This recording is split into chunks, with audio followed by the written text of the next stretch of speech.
When Ann Chow speaks to a global audience of business leaders, we've learned that there is nothing more powerful than the human connection. she knows some people are surprised because they've told her so. Wow, you're really articulate.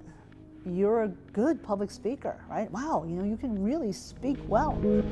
Chow runs a $35 billion unit within AT&T, managing 30,000 employees. So it's like being shocked that a mechanic can do an oil change. Have people made assumptions about you as an Asian American woman? Absolutely, 100%. That I'm more passive, or that I'm more, that I have to be more abiding. They don't expect her to love boxing or UFC. A woman who trained so hard she tore her rotator cuff throwing right hooks. I have my own way of demonstrating strength. But some people can't get past what's in front of them. This is kind of how it goes, Chris. Where are you from? Oh, I live in Dallas. No, where are you really from? Oh, I grew up. You mean where I grew up? I grew up in New Jersey. No, where are you really, really from? Oh, you mean where I was born? Well, I was born in the Midwest, but I think you're asking me what is my ethnic background. So let's just get it out of the way. Her parents emigrated from Taiwan. And I think my mother, even back then, intuitively knew that this country held so much promise.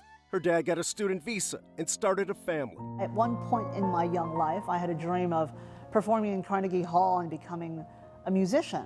But classical piano eventually gave way to chemistry and calculus. And I, quite honestly, just leaned into where I was strong, which was perhaps stereotypically math and science. Think about stereotypes. Sometimes they're based on a bit of truth. Chow was named to Fortune's most powerful women in business, but still gets compared to her little brother. I have one younger brother who is a doctor now. Of course, he's a doctor. He's the successful one. So, which is a true statement. A defining moment came in her mid-20s. When Chow's boss left her in charge of their work group, her colleagues plastered Ann's name all over the office. Part of me could be indignant and say, how dare they? But part of her found it kind of funny, and she made a choice that would shape her leadership style. I gathered them together and absolutely said to them, yeah, guys, I can't say that I know what I'm doing, but the bottom line is Sandy did put me in charge, and for us to, run the group and perform and do all the things that we needed to do while she's away, we've got to work together. I learned just an immense amount about leading with humility, leading with vulnerability. Which paid off during the pandemic. I do believe that actually I was the right leader for the time and the moment.